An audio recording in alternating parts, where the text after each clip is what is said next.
Welcome. Today on Inside Nigeria, we'll be talking about three different issues. First, in the burning issue is the TET Fund. The Senate wanted to amend the TET Fund bill.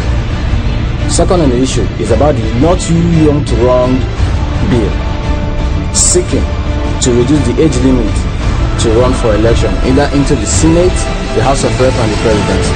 So sit back, relax. We'll get you all this in a short while. My name is Godwin, Godwin. This is Inside Nigeria on Boss TV. Welcome back, viewers. On Wednesday, the 26th of July, 2017, Academic Staff Union of Universities and the Nigerian youths protest against the amendment of the TET Fund bill by the House of Representatives, which seeks to use the Tertiary Education Fund, otherwise called TET Fund, to fund and develop the private universities. Shortly after the postponement of the public hearing, the House Committee on Tertiary Education Services by the chairman of the committee, Honorable Bajabi Amil. Going further, on the same Wednesday, after the public hearing on the bill to amend the Tertiary Education Trust Fund and Education Tax Act in the House of Representatives, Section 2 of the bill seeks to amend Section 7, Article 2 of the Principal Act dealing with disbursement of funds to the public higher institutions by adding private universities as beneficiaries to this TET Fund. Education must be free. Greatest Nigerian students. Greatest Nigerian youth. Your presence today is to make clear the point that public fund cannot be used for private institutions.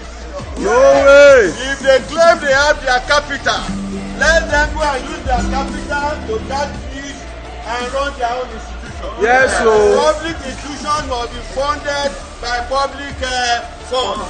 We are complaining that we don't have enough funds, yet they want to take from what is the public fund to start running all the private universities with which they are destroying our institution. Greater Nigerian youth, greater Nigerian students. This is just the beginning. Oh, yes. Because we must carry this campaign all over. Oh, yes, sir. Now, in the studio, I have with me a man of his word, a comrade by the name Comrade Paul Edoh Jnr., former copy editor, PM Mail newspaper, the current feature editor, Conscience Radio, a part-time lecturer with Boko Polytechnic, Boko, Benue State. He's a civil society activist, the member, Education Right Campaign Group, a practicing journalist, a Nigerian, and also a patriot, a very patriotic Nigerian. So welcome, comrade. Thank you very much, sir. So how's the week? We thank God. How is everything? We thank God, sir. So, comrade, we'll be going this way. Last week, after the public hearing, a bill to amend the Tertiary Education Trust Fund and Education Tax Act in the House of Representatives, Section 2 of the bill seeks to amend Section 7, Article 2, the Principal Act dealing with the disbursement of funds to public higher institutions by adding private universities as beneficiaries. You were among the group of youths that led to the protest in the National Assembly. What was your reason for the protest?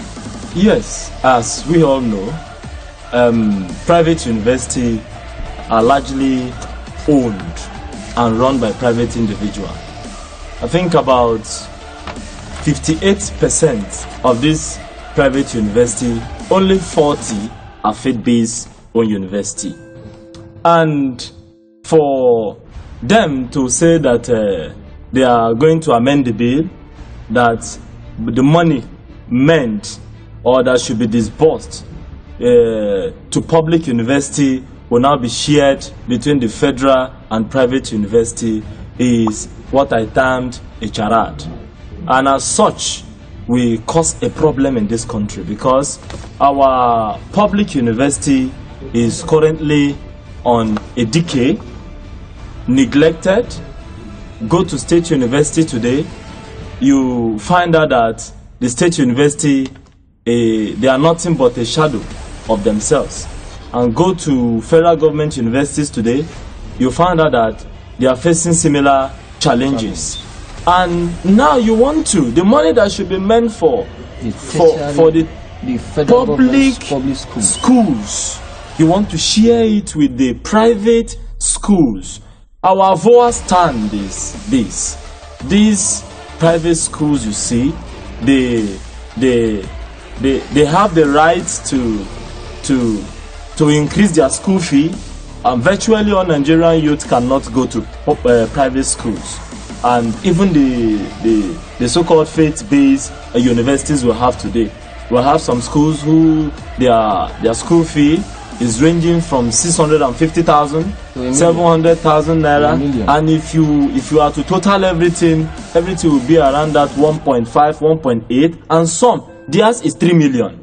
And we also find out that from our available information source, we discover that these public universities are owned by some of these honorable members. These private universities, are owned by some of these honorable members. And these private universities, they are also owned by some top government officials, some retirees, you know, that must have stolen government money, established university for themselves, and they tend to hide the fee for the poor, for the children of the poor not to attend. And again, they still bounce back to the House of Rep and want to buy their way. So the Nigerian youth, through education rights campaign, and ASU, and one voice, one purpose, we took a peaceful display that very day, starting from the public hearing hall down to the entrance of the National Assembly, that is the House of Representatives. We want the whole world to know that what they are about doing is wrong and is going to affect our future, the future of the upcoming generation. Because every private individual, if you have money to establish school, you should have money to maintain your staffs and to pay every necessary bills. You can't fall back to the government again and ask them to equip the school for you. Now, who share the profit and who share the loss? Yeah, you share the profit. Okay. Now, Nigeria is a nation that is suffering from a decay in the education sector. Right? We have schools that are ill-equipped, schools that are not being run well. Now, we've been praying, asking the government to do something about it, you know, equip the schools, make things better. And now, a fund that is meant to do this is being shared to a private organization, for which we all know they are there for the profit. So, what's your take on it? Yes, that bill will not stand, because I trust my amiable Senator Dino Melaye. He will stand and counter that bill, and his other colleagues will also counter that bill, and we'll have good senators that will counter that bill. And the Nigerian youth, the protests or the peaceful demonstration we did in the National Assembly on Wednesday last week is just the beginning. We are going to organize Nigerian youth. We will, if happen they succeeded in this first stage, the second stage will block the road leading to National Assembly. The world must hear us. Okay, Comrade, from what I observed that day, this is the first time a protest is being held inside the hall, inside the National Assembly. Was there any security move to stop you? Yes, one funny man. He called himself the internal security agent of National Assembly. It's quite very unfortunate that he never understands the Constitution of the Federal Republic of Nigeria. And maybe he may have seen the Constitution and he may not have read it, or perhaps digest the content in it. In a democratic setting, we have rights for our own opinion. And in a democratic setting, no one should deny you such rights. And if our fathers have not protested for the removal of the military government, the politician wouldn't have had their way. The National Assembly wouldn't have built. There will be no democracy. There will be no democracy today. Yeah. But with the effort of our fathers, they they protested.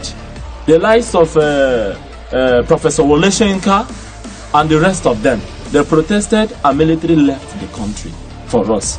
And it's our right to air our view, our constitutional right.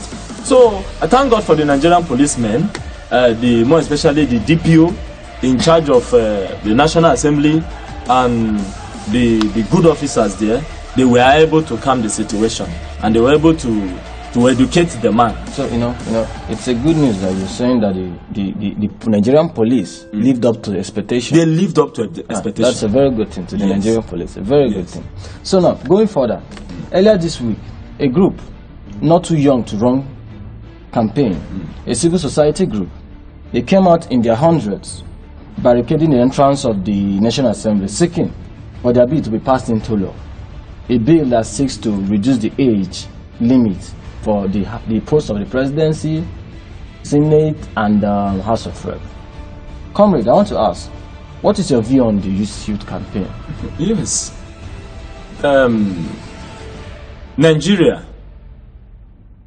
Nigerians as a whole, we are tired of having recycled leaders. The situation whereby my grandfather will continue to rule me year after year, think we are tired of it. And come to think of this, when I was in the primary school, my teacher used to tell me that one day I'll become the leaders of tomorrow. And as a matter of fact, that again still proceeded down to my secondary school. My teacher used to say that I'm going to lead Nigeria. And if someone that have been in power right from when I was not even born down till now and 2019, and such person is still planning to contest election, where is my hope of ruling Nigeria? So I want to if I really applaud the Senate President, Senator Bukola Saraki, and the Speaker, House of Representatives, Right Honorable Dogara, for having given that bill enough. That is to say that the tomorrow youth, the future is bright. Yes, the future is bright. Have a bright so future. I want to know. So, Comrade. Yes. From me, I want to ask, this bill, for you, this is the perfect time for this bill to come on board, isn't it? Yes. Now I want to ask now, Comrade. Me, I hear, you, we are both youths. Yes. So, are you saying the youths in this country, the Nigerian youth as per se, are they ready to lead and manage the affairs of this nation? Are they ready to take on this responsibility of leading this country? Yes. Opportunity should be given to the youth. 2019 opportunity should be given to the youth. If we have active youth in the House of Reps, active youth in the Senate, look at the voice we are having that is coming out from the Senate, calling for a sit-up. We discovered recently that they released, they disbursed Paris Club money to state governors. Kogi State refused paying his workers. Benue State refused paying his workers, and so many other states. And a senator of a high reputation, called for another, and all these governors were asking was his head. And that senator is no other person, or is no other mindset, is not having other mindset than the mind of the youth. And if such a person should take such a move, that means our tomorrow is secure. Okay. Comrade, I want to ask, we are ending here. What is your advice for the Nigerian youth? I mean, those who are trying to go into politics, and those who have a mind to rule this country one day. Yes. Nothing should stop the youth from contesting or for vying in an election. Be it Senate, House of Reps, and State House of Assembly. Yeah. Finance may be a constraint. Yes. But help can still come. You know, from that finance point that you said, I know once a credible person comes out, you can get support. Sponsor will come. Sponsor will come. All we need a credible. All we need is a credible, patriotic, and intelligent youth with good wisdom to lead this country. Yes. So, Comrade, thank you for coming, and we've enjoyed having you here. Thank you. So, thank you so much, and we hope to see you next time. Okay. Pleasure. Okay. People, this has been Inside Nigeria for this week. Thank you for staying on, and we encourage you to like our Facebook page and keep following us, because we'll give you more. We are here to educate, entertain, and inform you on the trending news and everything that we need to give you. Stay on, enjoy yourself, and have a nice weekend. Thank you. You are live.